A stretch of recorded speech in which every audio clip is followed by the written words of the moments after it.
મળી રહ્યા છે કે જ્યાં મુખ્યપ્રધાનની અધિકારી સામે તબાઈ સરદાર સરોવર નર્મદા નિગમના અધિક્ષક ઇજનેર જે પંડ્યાની હકાલપટ્ટી કરાઈ હોવાની વિગતો મળી રહી છે। તાત્કાલિક અસરથી સમય કરતા પહેલા નિવૃત્ત કરી દેવાયા। ખાતાકીય તપાસમાં સરકારને થયેલા નુકસાનની પુષ્ટિ બાદ આ મહત્વનો નિર્ણય કરાયો છે। તમને જણાવી દઈએ કે મુખ્યપ્રધાનના આદેશ બાદ ગઈકાલે બપોરે હકાલપટ્ટી કરાઈ હતી। રાજકોટ અગ્નિકાંડ બાદ તમામ વિભાગના બેલગામ અધિકારી સામે લાલ આંખ કરી છે સરકારે। અગાઉ સુરતના તત્કાલીન કલેક્ટર આયુષ ઓખને સસ્પેન્ડ કરાયા હતા। સંવાદદાતા કિંજલ મિશ્રા વધુ વિગત આપી રહ્યા છે। કિંજલ, પૂરી વિગત। એક ખૂબ જ સખ્તાઈથી જે પણ બેલગામ અધિકારીઓ છે તેમની સામે એક્શન લઈ રહ્યા છે। દાદાનો દંડો અત્યારે ગુજરાતના બેલગામ અધિકારીઓ પર ફરી રહ્યો છે।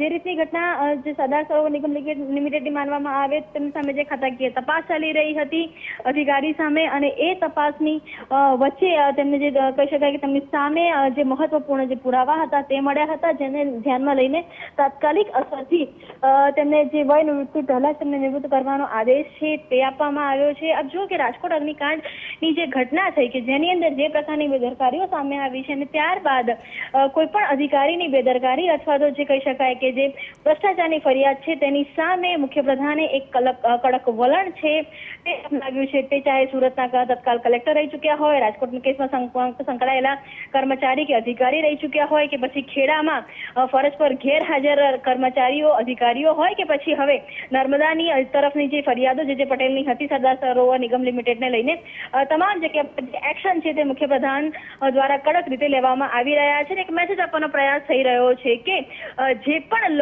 અધિકારી કર્મચારી બેલગામ છે અથવા તો જે શિસ્તને નથી વરેલા અથવા પોતાનું કામ યોગ્યતાથી નથી કરતા અથવા તો ભ્રષ્ટાચાર કરી રહ્યા છે તેની સામે એક્શન લેવામાં આવશે। બિલકુલ આભાર। તો સરદાર સરોવર નર્મદા નિગમના અધિક્ષક ઇજનેર જે પંડ્યાની હકાલપટ્ટી કરવામાં આવી હોવાની વિગતો।